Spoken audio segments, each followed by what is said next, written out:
¿Qué tal? Les habla Jorge Gestoso. En el programa de hoy, Venezuela tras las elecciones presidenciales con otra notable invitada, Olga Álvarez, experta electoral, directamente desde Caracas. Olga Álvarez, una cálida bienvenida al programa. ¿Cómo estás, Jorge? Gracias por la invitación a todos ustedes.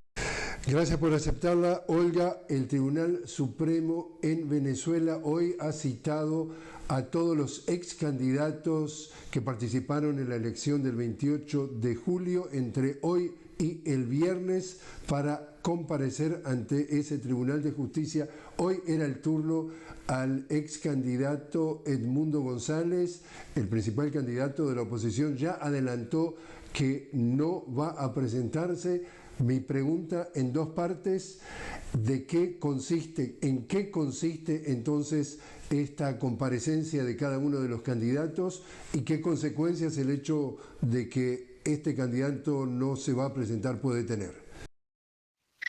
Mira, ¿en qué consiste la comparecencia? La comparecencia consiste en un requerimiento dentro del recurso contencioso electoral.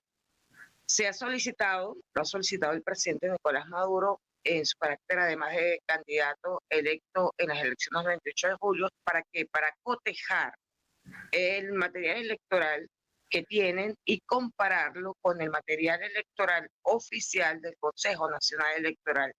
¿Por qué? Porque ha habido un cuestionamiento por parte de la extrema derecha del proceso electoral y de las actas, no de los resultados, pero de las actas, también de los resultados, pero fundamentalmente con una campaña sobre el tema de las actas, sabiendo que el Poder Electoral, único órgano, dio los resultados, digamos que denunciando un ataque masivo que ralentizó, hizo muy lento el proceso normal de totalización que se hizo al final en la madrugada del 29.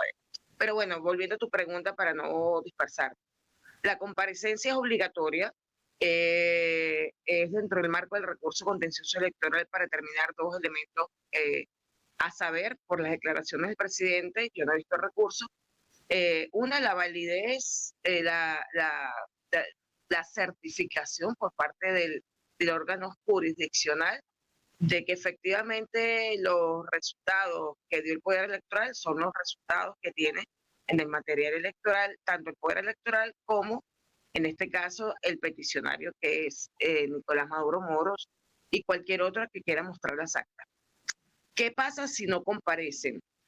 La comparecencia tiene doble efecto: que presenten, primero que ya se les había citado para que se pusieran a derecho, ¿ok? Era una notificación de que estaban siendo llamados a un recurso contencioso. Eso fue un hecho público, notorio y comunicacional.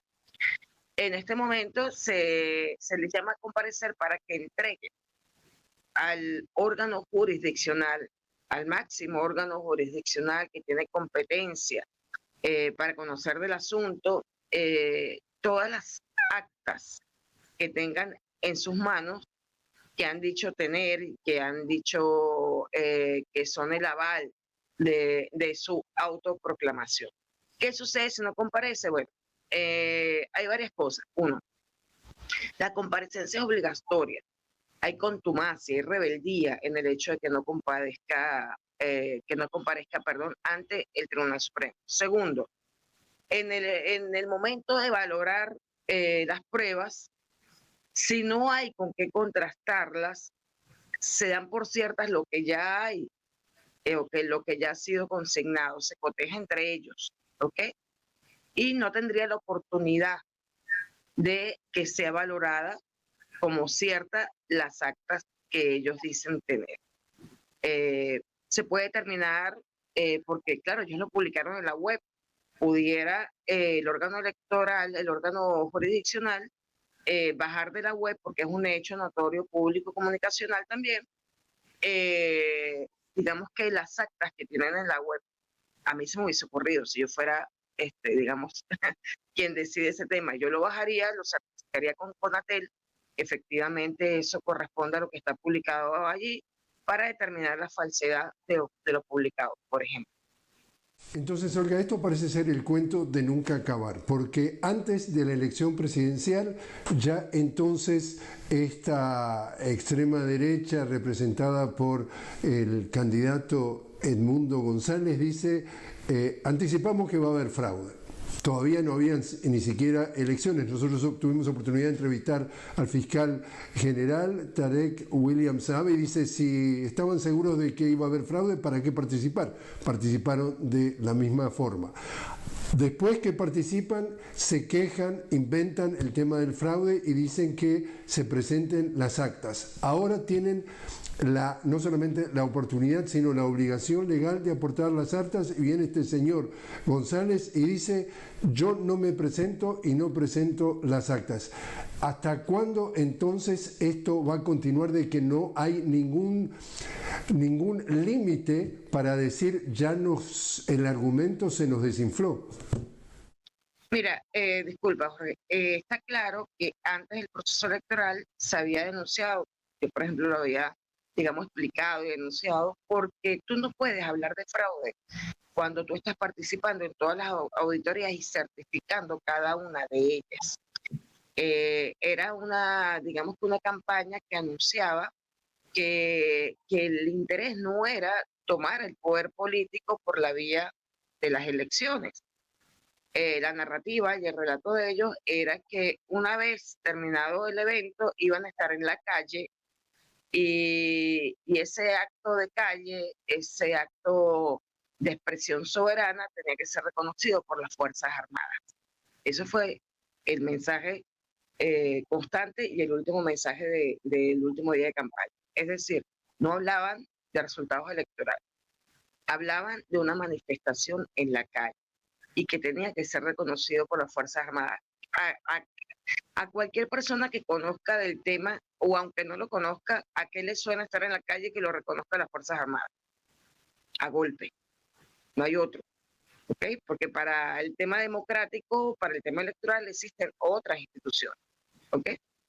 En este caso, totalmente cierto. Ellos tenían como obligación democrática, institucional, constitucional, si consideraban que los resultados no se correspondían con lo que ellos consideraban que tenían como resultado, tenían que haber impugnado ante el Tribunal Supremo de Justicia, no ante el órgano administrador de las elecciones, porque no corresponde en esa fase. Hay otra fase en que se puede impugnar ante el órgano electoral durante el desarrollo del proceso. Pero una vez dados los resultados, corresponde por el órgano del cual emana ese acto, que es el directorio del CNE, corresponde impugnar ante el Tribunal Supremo de Justicia. Y no lo hicieron. En ningún momento fueron dirigidas ninguna comunicaciones, impugnaciones, ni siquiera erróneamente ante el órgano electoral administrativo, ante el CNE. O sea que fue un llamado fraude de micrófono para justificar lo que ya vimos fueron actos. Entonces, Olga, como te decía, entonces, el fiscal general, estamos hablando de Tarek Saab, ha dicho que abrirá una investigación, sus palabras, penal a la líder de la oposición María Corina Machado y al candidato presidencial Edmundo González, en donde afirma que habrían incurrido en los delitos de usurpación de funciones, difusión de información falsa para causar zozobra, instigación a la desobediencia de las leyes, instigación a la insurrección, asociación para delinquir y conspiración. Eso ha comenzado, va a suceder. ¿Dónde estamos? Estamos en la fase de investigación del Ministerio Público. Es la fase previa a la imputación y a que se siga un proceso judicial. Esa es la fase. Y evidentemente, si hay elementos que sean determinados dentro del contencioso administrativo, hechos que revisten carácter penal, el Ministerio Público, que también es parte del contencioso electoral, de todos los contenciosos electorales, no de este en particular, siempre el Ministerio Público es parte de buena fe en el contencioso electoral, pero puede registrar situaciones que revistan carácter penal y solicitar que se aboque el Ministerio Público después de determinados los hechos. Por ejemplo, si ellos presentaran las actas en el órgano electoral y se determina la falsedad de las actas, eso es un hecho delictivo, es un delito electoral es un delito electoral en sí mismo y también es un delito penal en sí mismo porque es falsificación de documento público. Entonces tendría que también sumarse a esta investigación y a esta, bueno, ya serían hechos investigados y determinados, pero se sumarían a todo lo que está trabajando el Ministerio. Tú precisamente hablabas de que lo que tú describes como la intención que ha tenido entonces esta extrema derecha, incluso antes de la elección, era dar un golpe. Allí entonces hay un comunicado que hace precisamente este señor González, en donde invita o invoca a la gente a salir a las calles y entonces a las Fuerzas Armadas a plegarse a lo que dice que es algo así como la voluntad del pueblo. Esta es la reacción del ministro de Defensa respecto a esa instigación. Dice el ministro de Defensa, Vladimir Padrino: cataloga de sediciosos planteamientos lo expresado por González y Machado, quienes, entre comillas, pretenden abrogarse el carácter de demócratas y tienen una larga y oscura trayectoria como promotores de acciones radicales, anticonstitucionales y antidemocráticas. Otra vez, el tiro le sigue saliendo por la culata porque están invocando a los militares a darle un golpe al presidente reelecto Maduro y los militares le dan un sopapo a los dos en la cara. Claro. Nuestra tradición es republicana, siempre apegada a la Constitución de la República y al pensamiento de Bolívar, que era un pensamiento, por supuesto, vinculado a la paz internacional, siempre promoviendo la integración de la región, siempre promoviendo la democracia. De hecho, la creación de la Constitución del 99, mediante el constituyente de un poder electoral, fue inspiración de Bolívar. Esta tradición republicana siempre ha estado enfocada primero a la defensa de la soberanía, la estabilidad de la nación y de la región, la paz de la región sobre todo, y las Fuerzas Armadas Nacionales Bolivarianas no se van a sumar a un acto que va en contra de los principios fundamentales de la República y que va en contra de la Constitución del 99. Claro está que es un acto sedicioso, que está penado, ¿okay? Es un acto de lesa patria, ¿okay? Está penado por nuestra normativa de carácter penal dentro del apartado del capítulo de traición a la patria, ¿okay? Porque además no solamente han solicitado, digamos, intervención de las Fuerzas Armadas Nacionales, sino también han solicitado intervención extranjera. O sea que eso suma dentro del capitulado de delitos contra la patria que ha cometido Edmundo González, María Corina Machado, y habría que determinar la responsabilidad de participación de los líderes de los partidos que la apoyan y que no han levantado su voz en este momento para contradecir. Oigan, debe hacer una pequeña pausa. Estamos hablando con Olga Álvarez directamente desde Caracas sobre Venezuela tras las elecciones presidenciales. Olga, experta electoral. Enseguida regresamos.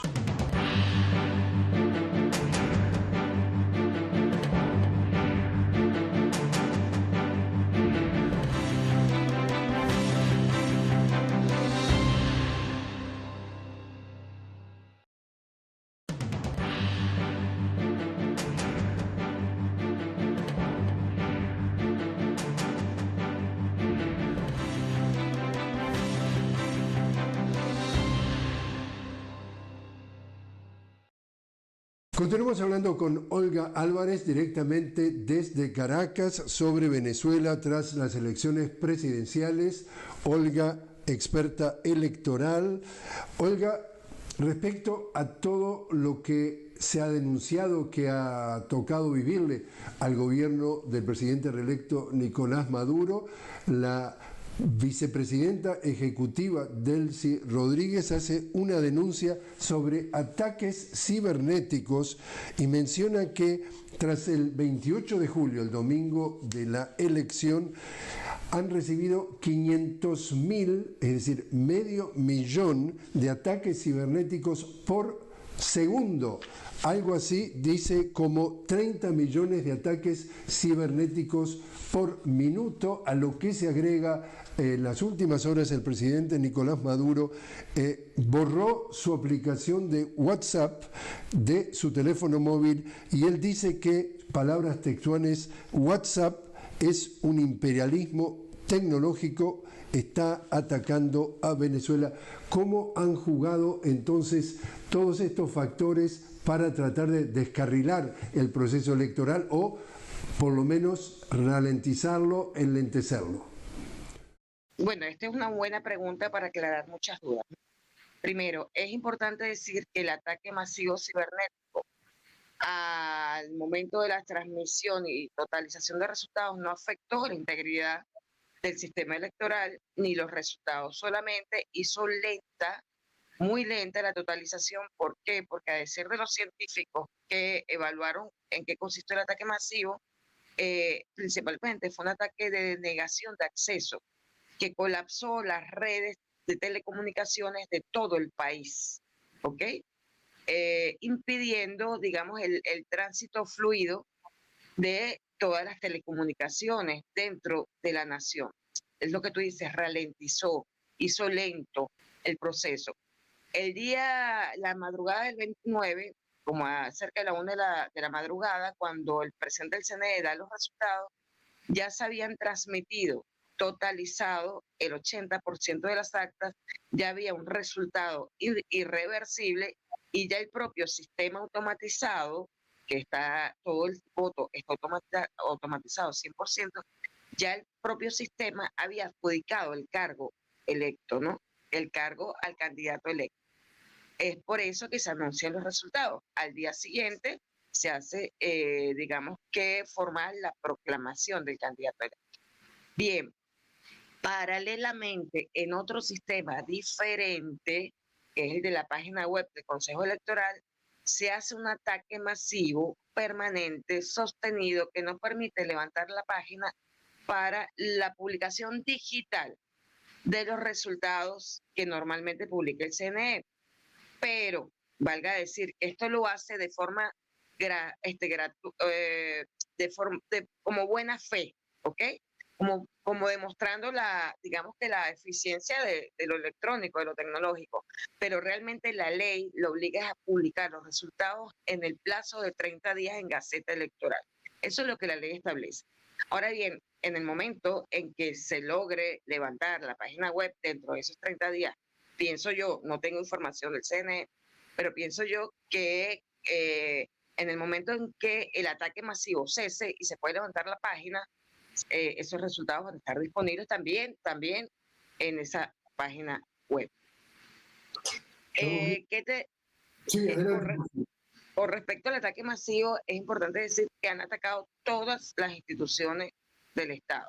Es decir, han tumbado, además del ataque masivo de negación que hace colapsar el tráfico, ¿okay? Directamente han intentado hackear páginas del Banco de Venezuela, por donde casi todos los venezolanos cobramos, digamos que nuestro salario, ¿ok? También los bonos, etcétera.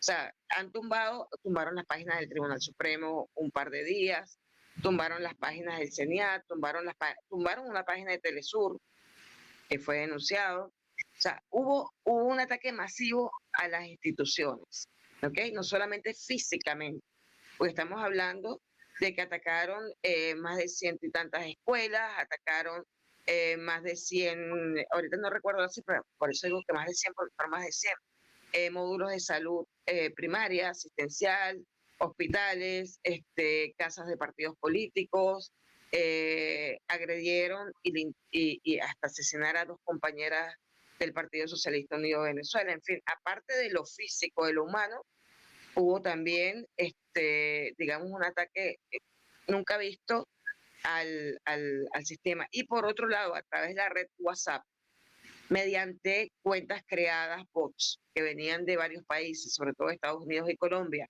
por el prefijo, inundaron los teléfonos de muchos periodistas, sobre todo periodistas, comunicadores, de líderes del partido, para anunciarles que iban a ser asesinados de forma múltiple, con múltiples mensajes.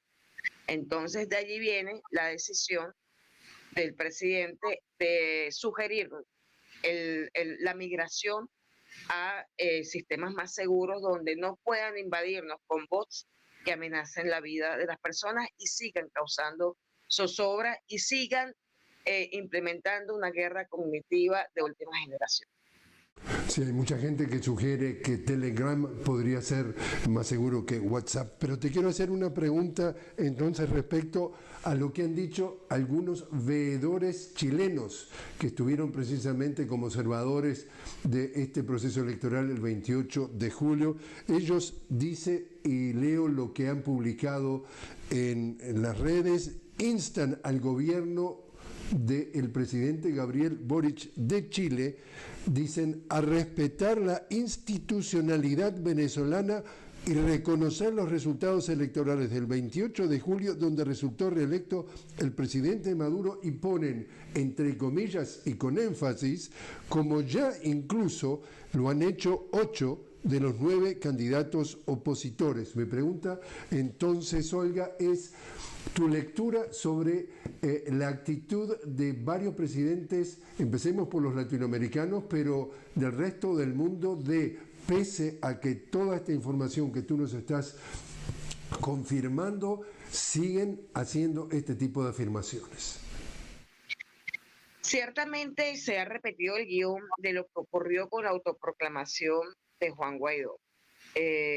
Estamos ante una misma situación, deslegitima la elección presidencial, como ocurrió en el 2018, con una comparsa de declaraciones de países de la región, aquel tiempo el grupo de Lima, el supuesto grupo de Lima, que no estaba constituido como tal, pero eso hacían creer que era un grupo y que tenían legalidad como grupo. Y en este momento, digamos que por parte de estos, estos países de alguna manera satélites de Estados Unidos, y que entre otras cosas ya estaban seguramente por la rapidez en que respondieron alineados con este golpe electoral, este golpe que desde usando una plataforma electoral digamos como fundamentación. Estados Unidos, por ejemplo, hizo cerca de 3 comunicaciones. La primera dio a entender que reconocía los resultados de Nicolás Maduro y que seguirían trabajando en apoyar la democracia. ¿Okay? Eso fue en la noche del 28. Luego reconocían como presidente al mundo y ya en el día de ayer, un poco más del día de ayer, reconocen que no reconocen al mundo como presidente. Eso da un mensaje al mundo, es decir, primero que nadie tiene autoridad en el continente ni en ninguna parte de reconocer resultados electorales de Venezuela, ni reconocer presidentes. Los presidentes los reconocen nuestras instituciones democráticas. No hay autoridad alguna fuera de Venezuela que pueda determinar la legalidad, veracidad, legitimidad de un cargo de elección popular en Venezuela. Solamente el poder electoral y por supuesto lo que decía el poder electoral puede revisarlo el órgano jurisdiccional. Pero bueno, en definitiva, yo creo que Boric va a terminar también retrocediendo en sus palabras, porque digamos que quien dirige la comparsa se está manteniendo como al margen de la situación, porque efectivamente no le conviene en este momento, sabiendo que el presidente Nicolás Maduro está en ejercicio pleno de sus funciones, que fue reelecto por el pueblo venezolano, ellos saben que fue reelecto por el pueblo venezolano, no les conviene entrar en un conflicto porque necesitan la energía de Venezuela. Y porque Nicolás Maduro, además, por eso fue una respuesta cuando al mensaje de Nicolás Maduro en relación a que todos los acuerdos que han habido para explotación de gas y petróleo en nuestras fajas, en nuestros espacios, en nuestros territorios, va a ser entregado en concesión, como siempre se hace, a los BRICS. Esto, por supuesto, quebró a Estados Unidos. Por último, entonces, Olga, necesito que me ayudes con una respuesta bien breve porque nos hemos pasado de tiempo. El presidente de Rusia, Vladimir Putin, invitó al presidente reelecto Nicolás Maduro a la próxima cumbre del BRICS. Esto va a ser en Rusia más adelante este año y dice textualmente: estoy seguro de que su participación personal enriquecerá la próxima reunión, ayudará a identificar áreas prometedoras de la cooperación multilateral en beneficio de la mayoría mundial, afirmó Putin. ¿Tu reacción ante esta invitación? Mira, ya se había trabajado el gobierno nacional, tenía tiempo trabajando en desde la diplomacia, desde el Ejecutivo con el propio presidente Putin, sobre el ingreso de Venezuela a los BRICS. Para nosotros es una noticia extraordinaria, porque estamos ante la posibilidad de ser parte efectiva del nuevo orden mundial, de un nuevo modelo de comercialización, de complementación con los grandes del mundo, con las economías emergentes del mundo. Ciertamente aquí lo que se disputaba rapidito en Venezuela era nuestras riquezas para el modelo decadente capitalista de Estados Unidos, que está en pleno quiebre en este momento, o el modelo de Nicolás Maduro, el modelo de la revolución socialista, que es el nuevo modelo multicéntrico, pluripolar, que implica el ingreso a los BRICS y además el nuevo modelo de prosperidad para todos, desde el modelo que propone este nuevo orden mundial que se presenta para garantizar la igualdad y el equilibrio de todas las regiones del mundo. Y por supuesto la paz, prosperidad y paz para Venezuela y para el mundo. Olga Álvarez, muchísimas gracias por haber estado con nosotros. Gracias a ti, gracias a ustedes. Venezuela les da las gracias por siempre ser voceros de la verdad.